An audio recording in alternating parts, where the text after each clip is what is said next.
guys, welcome back to my YouTube channel Chemical Girl. So friends, today we will discuss about the important topic which is electrode potential, electrode विभव, electrode voltage. तो चलिए guys, आज हम फिर से उस नए टॉपिक की बात करते हैं, नए टॉपिक की शुरुआत करते हैं जिसका नाम है इलेक्ट्रोड पोटेंशियल। तो सबसे पहले हम सोचेंगे कि इलेक्ट्रोड पोटेंशियल क्या होता है, ये कैसे डेवलप होता है। तो मैं आपको बता दूं कि जहां कहीं भी चार्जेस का सेपरेशन होता है, यानी कि separation of charges, separation of charges is called electrode potential। यानी कि जहां कहीं भी चार्जेस का सेपरेशन होगा, चार्जेस अलग अलग होंगे, वहां पर क्या होगा, इलेक्ट्रोड पोटेंशियल डेवलप हो जाएगा। तो चलिए हम यहाँ पे गैल्वेनिक सेल लेते हैं। गैल्वेनिक सेल में हम इलेक्ट्रोड यूज करेंगे, वहां पर क्या होगा, चार्जेस का सेपरेशन होगा और उन इलेक्ट्रोड पर सेपरेशन के कारण जो वोल्टेज जनरेट होगा उसे क्या बोलेंगे, इलेक्ट्रोड पोटेंशियल बोलेंगे। तो सबसे पहले हम क्या करेंगे, गैल्वेनिक सेल ड्रॉ करेंगे। गैल्वेनिक सेल की कंस्ट्रक्शन आपको याद होगी, अगर नहीं याद तो इसका लिंक मैंने आपको डिस्क्रिप्शन बॉक्स में दे रखा है, आप उसे दोबारा देख सकते हैं। तो सबसे पहले हम गैल्वेनिक सेल में दो कंटेनर लेते थे। यहाँ पर मैंने एक कंटेनर बना लिया है, इसमें मैं क्या करूंगी, इसमें मैं जिंक इलेक्ट्रोड यूज करूंगी। तो यहाँ पर मैंने जिंक इलेक्ट्रोड लगा ली है। अब इसमें मैं वही इलेक्ट्रोलाइट भरूंगी जिसमें क्या हो, जिंक आयन उपस्थित हो, यानी कि जिंक धातु की छड़ को उसी विलयन में हम डिप करेंगे जिसमें क्या हो, जिंक आयन प्रेजेंट हो। तो यहाँ पर मैंने जिंक सल्फेट का सोल्यूशन लिया है, वो भी किस फॉर्म में, एक्वस फॉर्म में। और ये रॉड किसकी है, जिंक की। सिमिलरली मैं क्या करूंगी, सिमिलरली मैं दूसरा कंटेनर लूंगी और दूसरे कंटेनर में हम किसकी इलेक्ट्रोड लगाऊंगी, दूसरे कंटेनर में मैं इलेक्ट्रोड लगाऊंगी कॉपर की। तो यहाँ पे मैंने किसकी इलेक्ट्रोड लगाई है, कॉपर की, कॉपर की। और यहाँ पर भी मैं वही सॉल्यूशन इसमें फिल करूंगी, वही इलेक्ट्रोलाइट जिसमें क्या हो, कॉपर आयन प्रेजेंट हो। तो यहाँ पर मैंने सॉल्यूशन लिया है किसका, कॉपर सल्फेट का। अब ये दोनों अर्थ सेल हमें मिल गए हैं। इन अर्थ सेलों को हमें क्या करना था, इन अर्थ सेलों को हमें जोड़ना था। तो यहाँ पे मैंने जोड़ लिया और बीच में मैंने क्या लगाया, एक बल्ब लगाया है और ये वायर के थ्रू मैंने इन्हें जोड़ लिया है। तो क्या होगा, जिंक इलेक्ट्रोड पर जो जिंक एटम होंगे वो क्या करेंगे, इलेक्ट्रॉन रिलीज करेंगे और इलेक्ट्रॉन रिलीज कर कहाँ चले जाएंगे, विलयन में चले जाएंगे। किसकी फॉर्म में, जिंक आयन की फॉर्म में ये चले गए यहाँ पर। यानी कि इलेक्ट्रोड के, जिंक इलेक्ट्रोड के चारों ओर क्या हो जाएगा, जिंक आयन उपस्थित हो जाएंगे। और इलेक्ट्रोड पर तो हमारा नेगेटिव चार्ज है ही है, क्योंकि जिंक एटम ने इलेक्ट्रॉन रिलीज किए हैं। इसका मतलब यहाँ पर क्या है, इस रॉड के चारों ओर धन आयन और रॉड पर कैसे है, ऋण आयन है, यानी कि चार्जेस का सेपरेशन हुआ है। इसी सेपरेशन के कारण यहाँ पे क्या जनरेट होगा, यहाँ पे जनरेट होगा इलेक्ट्रोड पोटेंशियल। इलेक्ट्रोड पोटेंशियल जैसे हम जिंक पोटेंशियल भी बोल सकते हैं, इलेक्ट्रोड पोटेंशियल। सिमिलरली हम यहाँ पर भी देख सकते हैं, यहाँ पे क्या है कि जो इलेक्ट्रॉन जिंक एटम ने रिलीज किए वही इलेक्ट्रॉन किसके पास चले जाएंगे, कॉपर इलेक्ट्रोड के पास चले जाएंगे। कॉपर इलेक्ट्रोड के पास यानी कि सॉल्यूशन में जो कॉपर आयंस होंगे वो क्या करेंगे, इलेक्ट्रॉन गेन कर इलेक्ट्रोड पर चले जाएंगे, जिसके कारण ये इलेक्ट्रोड कैसी हो जाएगी, पॉजिटिवली चार्ज। और यहाँ पे क्या रह जाएंगे, यहाँ पर सल्फेट आयन रह जाएंगे, क्योंकि सल्फेट आयन की कंसेंट्रेशन क्या है, वो ज्यादा हो जाएगी। तो इलेक्ट्रोड के चारों क्या है, नेगेटिव चार्ज, और इलेक्ट्रोड कैसी है, पॉजिटिव चार्ज। यानी कि यहाँ पर भी आयंस का सेपरेशन हुआ है। और हमें पता है कि जहां कहीं भी सेपरेशन चार्जेस का होता है वहां पर क्या डेवलप हो जाता है, इलेक्ट्रोड पोटेंशियल। तो यहाँ पर भी पोटेंशियल डेवलप हो जाएगा, जैसे क्या बोलेंगे हम, इलेक्ट्रोड पोटेंशियल या कॉपर पोटेंशियल। तो इसे हम यानी कि इलेक्ट्रोड पोटेंशियल को कैसे डिफाइन कर सकते हैं कि जब भी किसी धातु की छड़ को उसी धातु के लवण के विलयन में डुबोया जाता है तो क्या होता है, धातु की छड़ या तो इलेक्ट्रॉन त्यागती है या फिर ग्रहण करती है। सिमिलरली विलयन पर क्या होता है, धनावेश आता है या फिर ऋणावेश आता है। इस प्रकार के आयंस के सेपरेशन के कारण जो पोटेंशियल जनरेट होता है, डेवलप होता है, उसे क्या बोलते हैं, हम इलेक्ट्रोड पोटेंशियल बोलते हैं। तो चलिए अब हम बात करते हैं स्टैंडर्ड इलेक्ट्रॉन पोटेंशियल की। यहाँ पर हमने जो इलेक्ट्रोड पोटेंशियल निकाला या उसे समझा, यहाँ पर हमने कोई स्टैंडर्ड कंडीशन नहीं ली। अगर हम स्टैंडर्ड कंडीशन रखें, सपोज दैट हम जो विलयन के कंसेंट्रेशन है, यानी कि कंसेंट्रेशन ऑफ सॉल्यूशन कितनी रखें, कंसेंट्रेशन ऑफ सॉल्यूशन हम रखें कितनी, 1 मोल, ओके। और प्रेशर कितना रखें हम, प्रेशर रखें हम 1 atmp, यानी कि 1 वायुमंडलीय दाब। और हम क्या करें, हम टेम्परेचर रखें कितना, टेम्परेचर रखें 25 डिग्री सेंटीग्रेड। टेम्परेचर हम कितना रखें, 25 डिग्री सेंटीग्रेड, यानी कि 298 केल्विन। तो ये कंडीशन जहां कहीं अप्लाई होंगी वहां पर जो इलेक्ट्रोड पोटेंशियल जनरेट होगा उसे क्या बोलेंगे, स्टैंडर्ड इलेक्ट्रोड पोटेंशियल। क्यों? क्योंकि ये स्टैंडर्ड कंडीशन है, स्टैंडर्ड कंडीशन अप्लाई करने पर पोटेंशियल को क्या बोलेंगे, स्टैंडर्ड इलेक्ट्रोड पोटेंशियल। इसे हम डिफाइन कर सकते हैं कि जब भी किसी धातु की छड़ को 1 मोलर सांद्रता के विलयन में 25 डिग्री सी तथा 1 वायुमंडलीय दाब पर हम डिप करते हैं उसी के लवणों के सॉल्यूशन में, तो इलेक्ट्रोड पर कैसा, यानी कि इलेक्ट्रोड या तो इलेक्ट्रॉन त्यागे या फिर ग्रहण करे। सिमिलरली सॉल्यूशन पे या तो धनावेश आए या फिर ऋणावेश आए, तो उनके बीच जो पोटेंशियल जनरेट होगा उसे हम क्या बोलेंगे, इलेक्ट्रोड पोटेंशियल, यानी कि स्टैंडर्ड इलेक्ट्रोड पोटेंशियल। अब हमने पढ़ लिया इलेक्ट्रोड पोटेंशियल के बारे में, स्टैंडर्ड इलेक्ट्रॉन पोटेंशियल के बारे में। तो अब हम बात करते हैं इलेक्ट्रोड पोटेंशियल के टाइप के। तो मैं आपको बता दूं स्टैंडर्ड इलेक्ट्रोड पोटेंशियल SEP हमारे 2 टाइप्स का होता है। One is standard oxidation potential, second is standard reduction potential.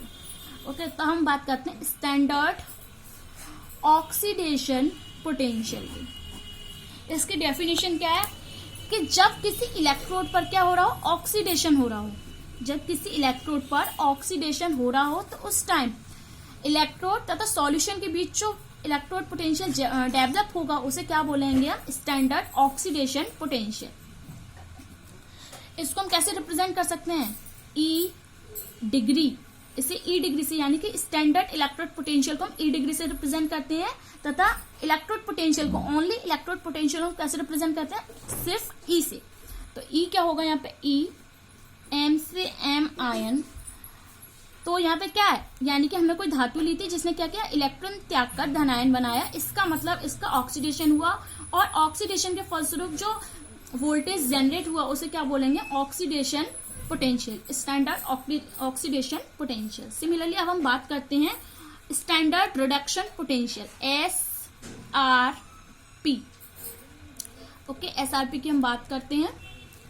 तो SRP के लिए क्या है कि वह इलेक्ट्रोड जिस पर क्या हो रहा हो, रिडक्शन हो रहा हो, तो वहां पर जो इलेक्ट्रोड और सॉल्यूशन के बीच जो वोल्टेज डेवलप होगा, जनरेट होगा, उसे क्या बोलेंगे, स्टैंडर्ड रिडक्शन पोटेंशियल। इसे कैसे रिप्रेजेंट करेंगे, E डिग्री M आयन से N। हम इसका एग्जांपल ले सकते हैं गैल्वेनिक सेल में। गैल्वेनिक सेल में जिंक इलेक्ट्रोड पर क्या हो रहा था, ऑक्सीडेशन हो रहा था, तो जिंक इलेक्ट्रोड का जो पोटेंशियल होगा उसे क्या बोलेंगे, ऑक्सीडेशन पोटेंशियल।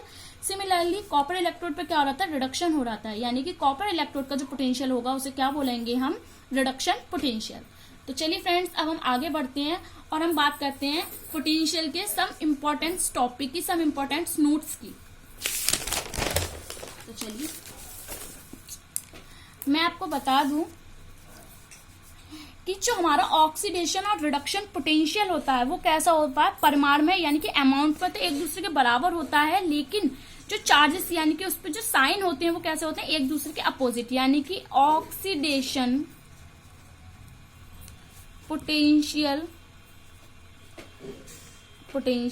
अगर क्या है, प्लस में है, तो रिडक्शन पोटेंशियल क्या होगा, माइनस में, रिडक्शन पोटेंशियल। तो चलिए अब हम बात करते हैं पोटेंशियल फाइंड आउट करने की, पोटेंशियल को निकालने की। तो मैं आपको बता दूं कि इलेक्ट्रोड पोटेंशियल कभी भी एब्सोल्यूट वैल्यू नहीं निकाल सकते, यानी कि इलेक्ट्रोड पोटेंशियल की कभी भी हम एब्सोल्यूट वैल्यू नहीं निकाल सकते हैं। क्यों?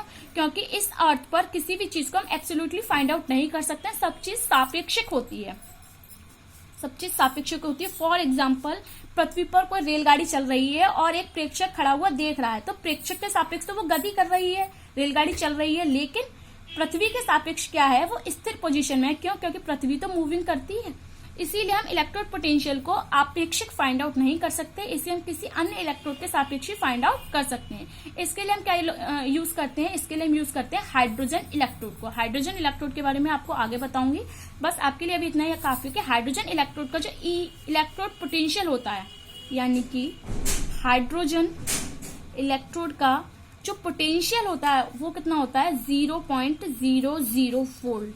ये किसने डिसाइड किया, ये डिसाइड किया था आयुपेक ने। ओके, तो अब हम बात करेंगे सेल के वैद्युत वाहक बल के बारे में। EMF ऑफ सेल ईएमएफ यानी कि इलेक्ट्रिक मोटिव फोर्स, सेल का इलेक्ट्रिक मोटिव फोर्स क्या होता है। तो सबसे पहले मैंने अभी आपको बताया था कि हमारे अगर किसी इलेक्ट्रोड पर ऑक्सीडेशन हो रहा है तो वहां पर जो पोटेंशियल जनरेट होगा उसे क्या बोलेंगे, ऑक्सीडेशन पोटेंशियल। सिमिलरली अगर किसी इलेक्ट्रोड पर रिडक्शन हो रहा है तो उस पोटेंशियल को क्या बोलेंगे, रिडक्शन इलेक्ट्रोड पोटेंशियल। ओके, यानी कि अगर हम गैल्वेनिक सेल की बात करें, गैल्वेनिक सेल में फिर से ड्रॉ कर ले रही हूँ। यहाँ पे मैंने वही कंटेनर यूज किया है और कंटेनर में मैंने इलेक्ट्रोड लगाई, जिंक की इलेक्ट्रोड यूज की। यहाँ पे जिंक का इलेक्ट्रोलाइट फिल कर दिया जिस zinc sulphate ZnSO4 zinc electrode. और यहाँ पर मैंने क्या किया, यहाँ पर मैंने कॉपर इलेक्ट्रोड और कॉपर सल्फेट का सॉल्यूशन फिल किया है CuSO4 और ये कॉपर की इलेक्ट्रोड। ठीक है, और इसको मैंने क्या कर दिया, ज्वाइन कर दिया, बीच में एक वल्व लगा दिया है और मैंने यहाँ पर ये ज्वाइन कर दिया। जिंक पर क्या होगा, जिंक पर होगा ऑक्सीडेशन, तो इसे क्या बोलेंगे, ऑक्सीडेशन पोटेंशियल, ऑक्सीडेशन पोटेंशियल। और कॉपर पे क्या हो रहा है, कॉपर पे हो रहा है रिडक्शन, तो इसे क्या बोलेंगे हम, रिडक्शन पोटेंशियल, रिडक्शन पोटेंशियल। इन दोनों पोटेंशियल्स का जो डिफरेंस होगा उसी को क्या बोलेंगे, EMF, इलेक्ट्रिक मोटिव फोर्स। और इसी EMF के कारण क्या होगा, इलेक्ट्रिसिटी फ्लो होती है, इलेक्ट्रॉन एक इलेक्ट्रोड से दूसरी इलेक्ट्रोड की तरफ क्या करते हैं, मूविंग करते हैं। तो अब हम बात करेंगे इलेक्ट्रोड पोटेंशियल को फाइंड आउट कैसे करते हैं। तो मैंने सबसे पहले आपको अभी बताया था कि इलेक्ट्रोड पोटेंशियल को अपने आप यानी कि निरपेक्ष फाइंड आउट नहीं कर सकते, हमें किसी सापेक्षिक इलेक्ट्रोड की आवश्यकता होती है। तो मैंने हाइड्रोजन इलेक्ट्रोड यूज किया था।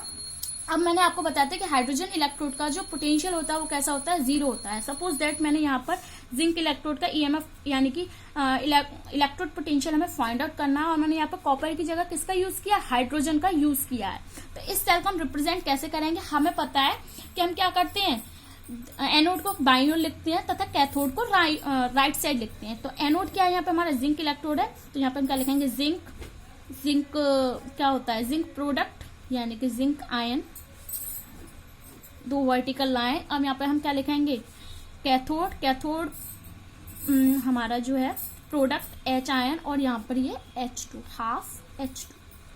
ठीक है, यानी कि हमने यहाँ पर क्या किया, एनोड तो जिंक का बनाया और कैथोड हमने किसका बनाया, हाइड्रोजन का। अब हम क्या करेंगे, इसका वोल्ट मीटर की सहायता से EMF ज्ञात करेंगे। EMF हमें कैसे मिल जाएगा, EMF हमें मिलेगा वोल्ट मीटर की सहायता से। तो EMF जो होगा, EMF जो होगा वो किसके बराबर होगा, EMF का फॉर्मूला होता है कि E राइट माइनस के E left, E right minus के E लेफ्ट। और वी कैन से अगर हमें रिडक्शन पोटेंशियल पता है तो हम क्या कहेंगे, E कैथोड माइनस के E एनोड। अभी मैंने आपको बताया था कि जो रिडक्शन पोटेंशियल होता है यहाँ पर ये किसके लिए है, रिडक्शन पोटेंशियल के लिए, रिडक्शन पोटेंशियल के लिए। अगर हमें ऑक्सीडेशन पोटेंशियल पता हो तो क्या होगा, हमें पता है कि जो रिडक्शन पोटेंशियल होता है वो ऑक्सीडेशन का अपोजिट होता है, यानी कि कैथोड नेगेटिव हो जाएगा और एनोड पॉजिटिव हो जाएगा। तो हम इसे क्या लिख सकते हैं, E एनोड E डिग्री, यहाँ पर सब जगह E डिग्री चलेगा क्योंकि हम स्टैंडर्ड कंडीशन की बात कर रहे हैं। तो E डिग्री एनोड माइनस के E डिग्री कैथोड, ये किसके लिए हो जाएगा, जब हमें ऑक्सीडेशन पोटेंशियल पता हो। ठीक है, तो अब हमने यहाँ पर कौन सा सेल बनाया था, हमने जिंक इलेक्ट्रोड यूज किया और हाइड्रोजन इलेक्ट्रोड यूज किए। तो यहाँ पे हमें क्या है, हमें ये एनोड और ये कैथोड है, हमें रिडक्शन पोटेंशियल पता है तो हम यहाँ पे क्या लिख देंगे, E डिग्री Zn के लिए माइनस के E डिग्री हाइड्रोजन के लिए बराबर E बराबर क्या है, बराबर EMF। ठीक है, EMF हमें पता है वोल्ट मीटर की सहायता से। सपोज दैट इसकी कुछ भी वैल्यू आती है, सपोज दैट 5 आई। ठीक है, और जिंक के लिए हमें क्या करना है, निकालना है। हाइड्रोजन का हमें पता है कि क्या होता है, 0 होता है। तो हम क्या करेंगे, यहाँ पे इसे ऐड कर देंगे तो x बराबर कितना निकल के आएगा, 5। इस तरीके से हम क्या कर सकते हैं, किसी भी इलेक्ट्रोड का इलेक्ट्रिक पोटेंशियल फाइंड आउट कर सकते हैं। आई होप आपको इलेक्ट्रिक पोटेंशियल फाइंड आउट करना समझ में आया होगा। Thanks watching for this video.